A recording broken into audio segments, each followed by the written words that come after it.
En esta clase veremos el concepto de las funciones derivables. Para entender el concepto de las funciones derivables, previamente analizaremos el concepto de derivabilidad.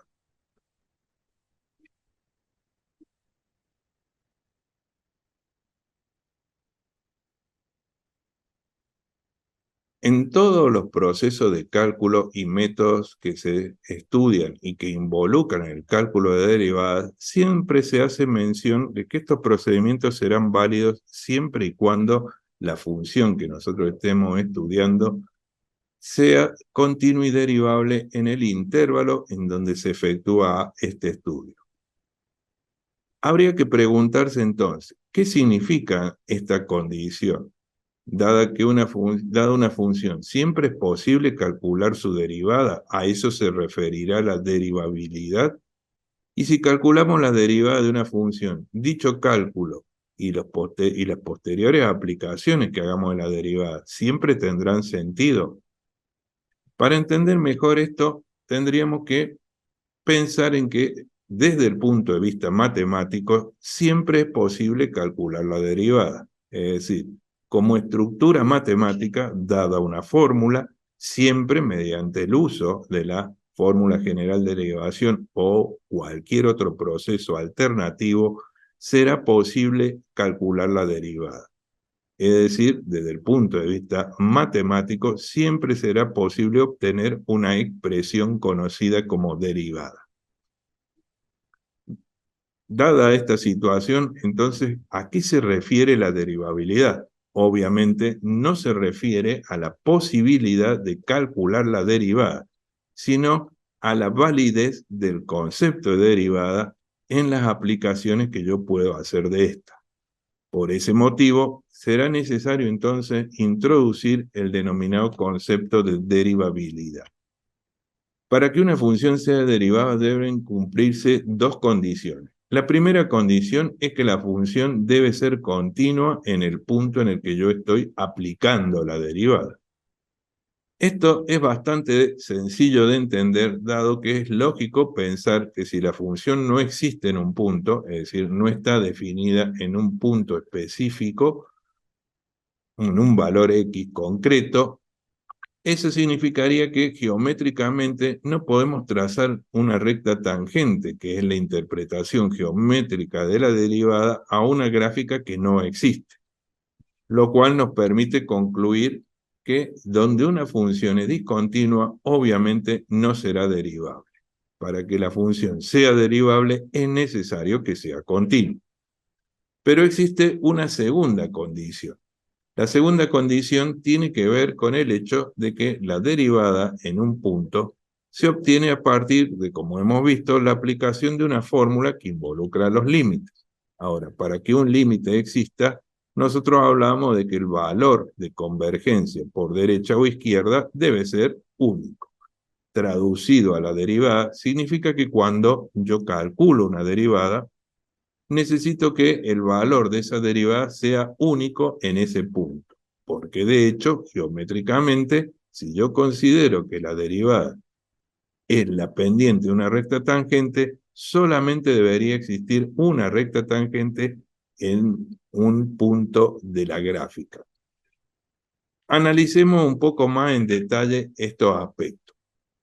Con relación a la segunda condición, como habíamos mencionado, la condición toma sentido si pensamos que la derivada se obtiene a partir de un límite, acá tenemos la expresión correspondiente, entonces es obvio que para que este cálculo tenga sentido, es decir, este límite exista, debe ser que el valor correspondiente al límite sea único. ¿Estamos? Entonces, en esta expresión diremos que x0, x sub 0 es el punto donde yo quiero calcular la derivada. Vamos a introducir el concepto de delta x, que es un incremento, como habíamos hecho anteriormente, y vamos a tomar el límite para delta x que tiende a 0. Supongamos que este límite no tiene una solución concreta, por lo cual podríamos recurrir a su resolución mediante el concepto de límites laterales que vimos anteriormente. Esto significa tratar de resolver el límite aproximándonos a x sub 0 por la derecha o por la izquierda. Esto significa entonces que yo tendría de esta manera la posibilidad de desdoblar el cálculo de la derivada en dos límites, uno por el lado derecho y otro por el lado izquierdo, lo cual me daría a su vez la posibilidad de obtener dos resultados. Un resultado por el lado derecho, al que habíamos denominado límite por el lado derecho, y otro resultado por el lado izquierdo, al que podemos denominar límite del lado izquierdo. Análogamente, el límite por el lado derecho será la derivada por la derecha y el límite del lado izquierdo será la derivada por la izquierda.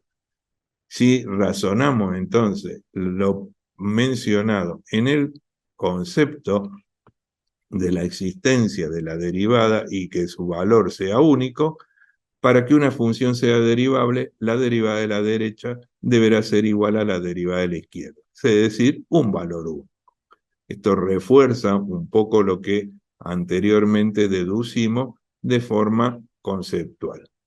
Finalmente, entonces, a partir de estos dos conceptos que hemos mencionado, podemos establecer alguna relación entre la manera en que se vinculan el concepto de derivabilidad y continuidad. Podemos decir entonces que si una función es derivable, es decir, la derivada en ese punto es única, entonces es muy probable que la función sea continua. Quiere decir que derivabilidad puede implicar continuidad. Por el contrario, el hecho de que la función sea continua no asegura que sea derivable, dado que puede ocurrir que en ese punto la función exista, pero la derivada no, dado que su valor no es único. O, por el contrario, la derivada en ese punto correspondería a la pendiente de una recta tangente de tipo vertical. Ahora bien, para entender un poco mejor estos conceptos, recurriremos a algunos ejemplos. Cuando hablamos entonces de las aplicaciones de derivación, es importante entender que en el proceso de cálculo de las derivadas puede haber cambios en la estructura matemática de la expresión. Esto es, no necesariamente las derivadas tienen una estructura en términos de expresiones similares o idénticas a la de su función primitiva o su función original. Para entender un poco mejor este aspecto que de hecho afecta a lo que nosotros denominábamos dominio o conjuntos de validez, veamos un ejemplo que nos puede aclarar esta cuestión. Supongamos entonces tener una función de tipo logarítmica, se trata de una expresión no algebraica, recordemos que eso implica determinadas condiciones para los valores de x que forman el dominio. Los argumentos de las funciones logarítmicas, dado que poseen una base numérica positiva, deben ser números siempre positivos, es decir, el resultado de las operaciones que aparecen en el argumento deben resultar en valores positivos, siendo que además tampoco puede dar cero. Sin embargo, cuando yo derivo la función logarítmica, de acuerdo a los cálculos vistos precedentemente en derivación logarítmica, la derivada del logaritmo sería la derivada del argumento sobre el argumento.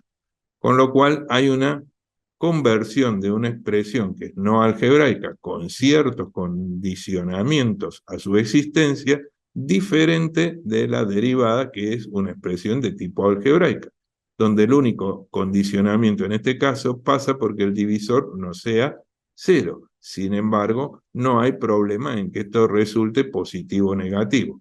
Como vemos, en la función original hay una restricción que tiene que ver con el signo resultado de las operaciones, mientras que en la otra fórmula esa condición no existe.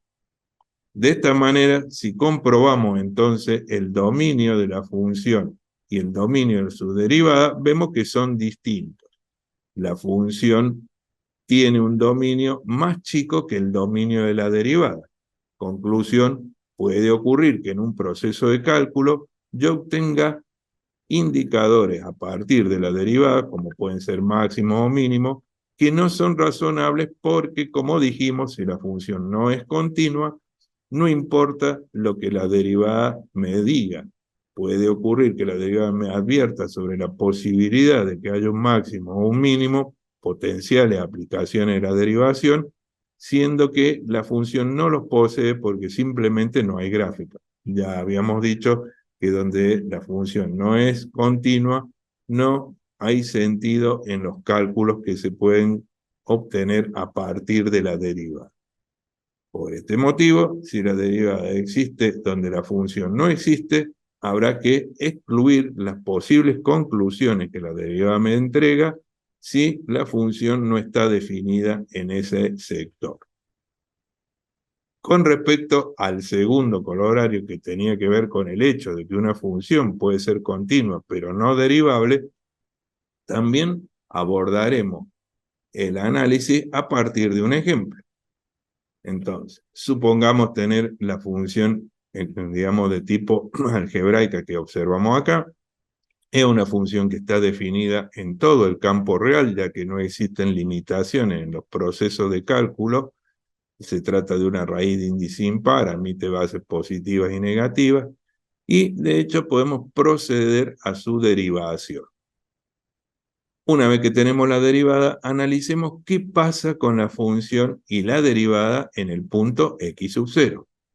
Para la función basta con tomar los valores de la expresión de la función y reemplazar el valor de x por 0 y obtendremos un resultado, lo cual nos indica que la función es continua en el punto 0, dado que no hay ningún inconveniente en encontrar su valor. Como mencionamos anteriormente, se trata de una función definida en todo el campo real. Sin embargo, si tratamos de hacer el cálculo por el cálculo de derivación, es decir, usando la fórmula de derivada e intentando evaluar la derivada en cero, nos vamos a dar cuenta que no se puede, dado que si observamos la expresión de la derivada y reemplazamos a x por 0, vemos que se anula el denominador, por lo cual no se podría efectuar el cálculo. No obstante, intentemos encontrar una solución aplicando el concepto de los límites laterales, como habíamos visto anteriormente. Entonces, aproximémonos al valor 0 por la derecha, reemplazando en la derivada el valor de x por x igual a 0,1, un valor próximo a 0 del lado derecho. Acerquémonos aún más y reemplacemos a x por 0,01. Y si observamos los resultados obtenidos, vamos a ver que estos difieren, lo cual me está indicando que no hay convergencia a un único valor. Dicho de otra manera, no existe un límite lateral derecho, por lo cual podemos asegurar que no existe la derivada por el lado derecho. Si hacemos lo mismo del lado izquierdo, y nos aproximamos a 0, pero por valores menores, es decir, menos 0,1 y menos 0,01, vamos a observar que, análogamente a lo que ocurría recién, los resultados no son similares entre sí. De hecho, tampoco son similares a los valores obtenidos del lado derecho. Conclusión, del lado izquierdo no hay convergencia a un único valor, no existe el límite del lado izquierdo y por lo tanto no existe la derivada por la izquierda. Aclarado esto, entonces podemos darnos cuenta que, que la función en el punto x igual a 0 es continua pero no derivable, tal cual se planteaba en el segundo colorario. Para entender entonces el concepto de por qué la función es continua y no derivable, basta con analizar un poco su estructura gráfica. Si nosotros analizamos lo que ocurre con la derivada aproximándonos por el lado derecho y por el lado izquierdo, función de los valores que vimos hace un rato, podemos darnos cuenta que tiende a valores infinitos. Eso se debe a que, en realidad, si observamos la gráfica de la función, vamos a ver que la función existe en el punto x igual a 0, pero en ese punto se trata de lo que gráficamente se puede denominar como un punto anguloso, un pico. La gráfica está definida, la función en ese punto tiene un valor concreto, pero al intentar calcular la derivada nos dice que la recta tangente sería vertical y por lo tanto su pendiente sería infinita. Es este el motivo por el cual no se pueden obtener valores únicos, que como habíamos visto anteriormente, es una de las posibilidades por la cual una función deja de ser derivable. En resumen, puede ocurrir entonces que la derivada exista donde la función no. No obstante, ya dijimos que solo vamos a tener en cuenta los intervalos donde la función es continua, y puede ocurrir que la función sea continua y no derivable. Es decir, la derivada no exista donde la función sí existe. Estos dos conceptos, el hecho de que la derivada existe o puede existir donde la función no, o la derivada puede no existir donde la función sí, deben ser tenidos en cuenta a la hora de ponderar los posibles resultados que nos entrega cualquier método que involucre el cálculo de derivadas.